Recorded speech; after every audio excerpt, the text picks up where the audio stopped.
Voilà, deuxième tentative de grand froid. Je vois bien que le froid me fuit. J'arrête pas de louper des pics en descente de froid dans la région. C'est vrai qu'ici, on est à des altitudes de 1000 mètres. La Brévine, c'est assez spécial. Ça fait des pointes comme ça où ça descend, mais c'est descendu tout à coup un jour, une nuit, puis ça remonte. Puis forcément, c'était quand je ne pouvais pas venir. Deuxième jour, donc, je vais faire un petit bivouac un peu plus loin là-bas. Je suis dans un petit bois, c'est sympa, mais il y a des petites clairières, donc comme ça, je ne dérange pas trop.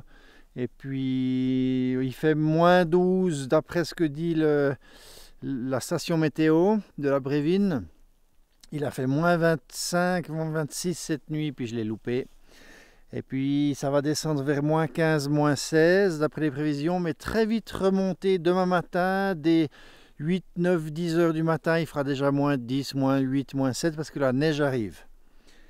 Mais voilà, ce sera déjà un petit... Allez, entre moins 12 et moins 15 dans la soirée et début de la nuit jusqu'à 2 heures du matin. Donc ça fait déjà un bon petit test matériel puisqu'on va dépasser légèrement la température confort pur du sac de couchage. Mais vu l'autre nuit et comment j'ai dû dormir en slip, torse nu et compagnie, je me fais aucun souci pour la bonne nuit que je vais passer. En tout cas, c'est très beau et je vais choisir un petit campement un peu plus loin là-bas.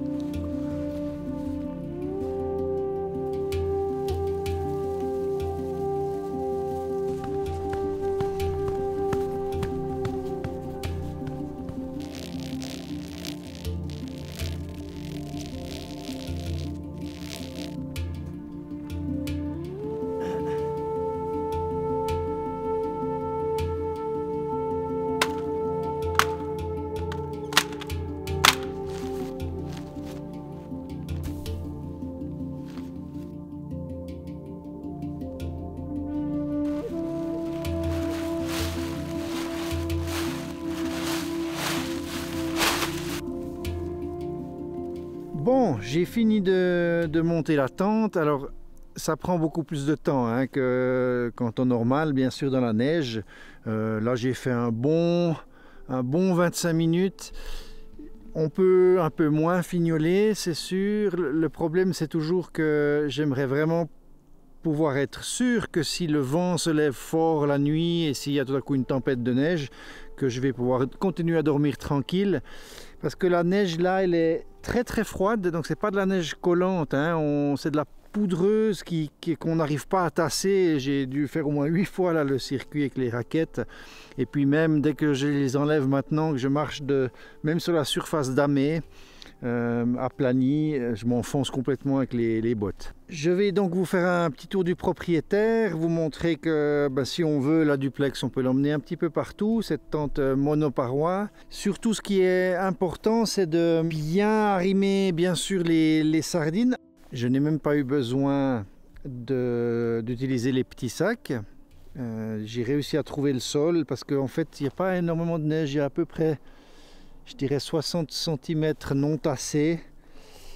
Une fois tassé, on arrive à 40-30 et puis en grattant, on arrive à l'herbe déjà.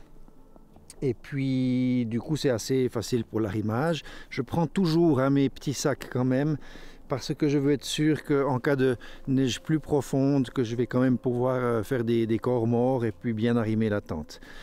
C'est vraiment essentiel pour une tente qui n'est pas autoportante, c'est vraiment hyper important. Voilà, donc comme vous pourrez le voir, c'est vraiment super tendu là. C'est vraiment costaud, donc je me fais aucun souci pour ça. J'utilise mes raquettes pour un petit peu modifier l'angle du tirage là. Ça aide un petit peu à avoir un tout petit peu plus d'espace dans la tente, comme vous pouvez le voir. Les raquettes, s'ils annoncent des tempêtes de neige, il ne faut pas les laisser comme ça, parce qu'après elles sont croustillantes, on n'arrive plus à les enfiler le matin. La température est un petit peu montée. On va voir qu'est-ce qu'il fait maintenant. Ouais, il fait moins 11. Moins 11. C'est un petit peu monté. Il faisait moins 13 avant, je crois. Ça risque probablement de descendre encore.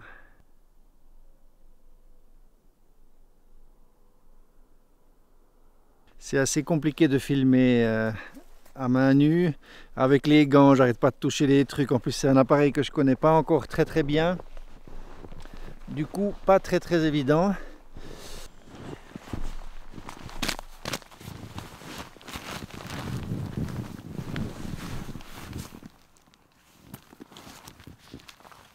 Aujourd'hui, un petit changement. Pétrole avec le même réchaud, mais avec le pétrole, parce que il a une petite fuite.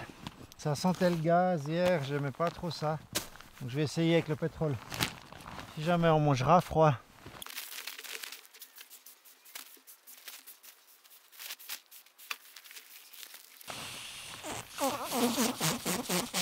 Quelle merde cette valve. L'ancien système Thermarest des valves, c'est vraiment à chier. Les nouvelles sont tellement mieux.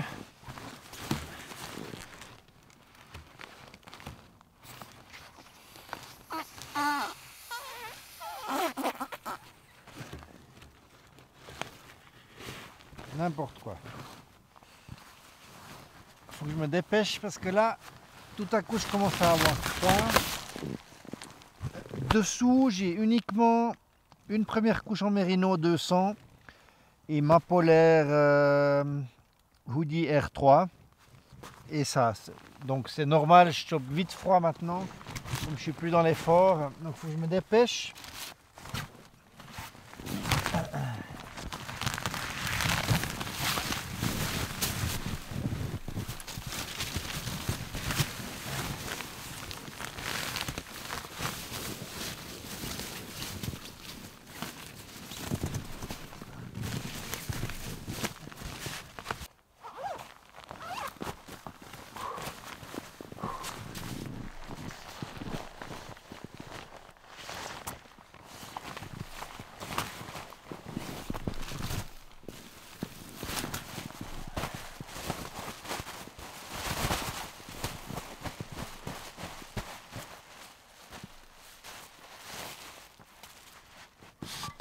Et ça descend quand même moins 13.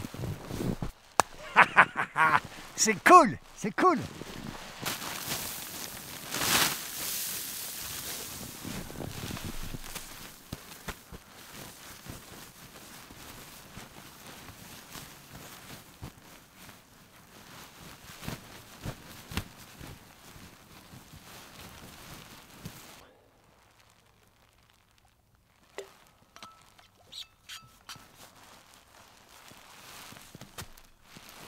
Deux, trois petits changements par rapport à hier.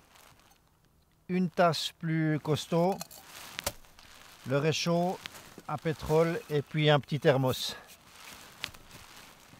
À moins 13, comme ça, les mitaines. Bon, cet après-midi, avec les bâtons, j'ai hésité à les mettre. Maintenant, il suffirait que je mette les gants, mais disons, pour travailler, c'est un peu embêtant avec les mitaines. Ça va quand on est dans la randonnée ou quand vraiment c'est extrême, encore plus froid.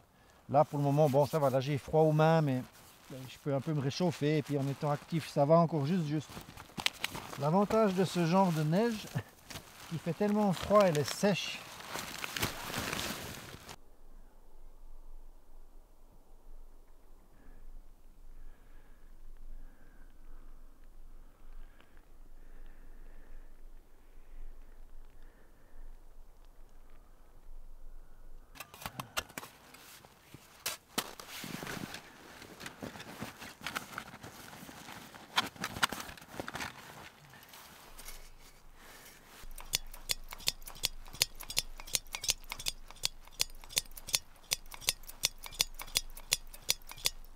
Ce genre de chauffage à pétrole, il y a un préchauffage à faire. Donc on allume d'abord une flamme.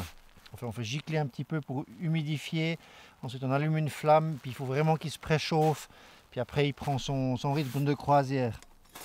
Ça veut dire qu'il faut vraiment faire gaffe, pas être vers la tente ou compagnie. Voilà. Hop.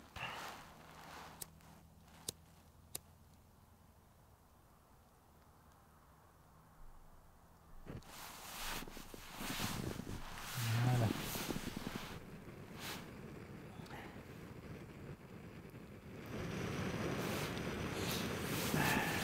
Ensuite on le redescend. Les tubes de préchauffage va faire son effet sur le réchaud.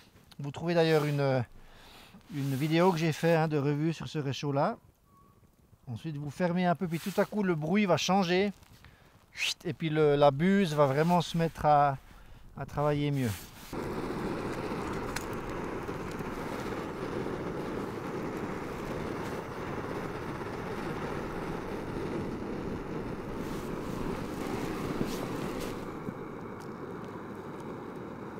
Je sens bien le froid qui arrive là. Il y a l'humidité qui s'écrase, le soleil est tombé, ça descend et surtout je le sens dans l'air que j'inspire.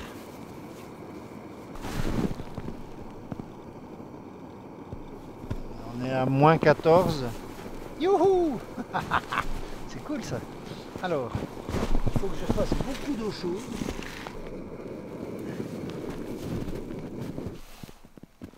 Hey! Qu'est-ce que tu fous toi? Ça va ou quoi?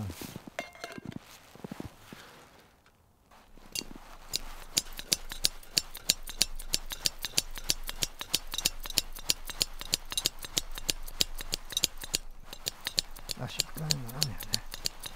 Si c'est ça. Bon les amis.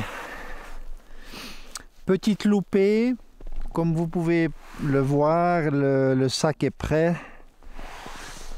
Mon réchaud m'a lâché et puis je suis dans un endroit où je peux pas faire de feu, c'est interdit parce que c'est en bordure de réserve naturelle, zone protégée et tout. Donc être juste là en bordure de cette forêt ça va, mais j'ai pas envie de faire un feu ici. Donc merdoum, il fait moins 14, c'est ce que je voulais exactement, mais là je plie parce que ça veut dire j'ai pas de thé, pas de repas. Je rigolais avant en disant je vais manger froid, mais ça va pas le faire parce que j'ai vraiment besoin quand même de manger quelque chose. Les lyophilisés froids, surtout que tout gèle là dans les bouteilles c'est déjà gelé, la neige et l'eau que j'avais mis dans la popote, tout a gelé direct. Donc mon lyophilisé il sera dur comme de la pierre, c'est pas trop la bonne idée. Donc grosse déception, mais c'est intéressant parce que si j'avais eu un petit réchaud à bois avec un petit bushbox, firebox, peut-être j'aurais pu faire quelque chose sans laisser de traces, m'en sortir. Bon, là je peux faire un feu, c'est parti, mais j'ai pas envie de marquer le sol ici en fait, c'est la principale chose. Donc voilà, j'apprends de mes erreurs, c'est simplement que j'aurais dû contrôler, comme j'avais une fuite de gaz, j'aurais dû tester avec le pétrole. Mais voilà, c'est pas grave, ça arrive et puis ben, il va falloir faire avec. Donc je plie, je rentre. Je repartirai pour de plus belles aventures. Tout peu tout soudain, je pense faire un changement du coup faire un changement de réchaud. Il faut que je vois la fuite, comment ça se passe, si c'est une pièce que je peux changer. Je ne sais plus si c'est sous garantie ou pas. À voir tout de suite.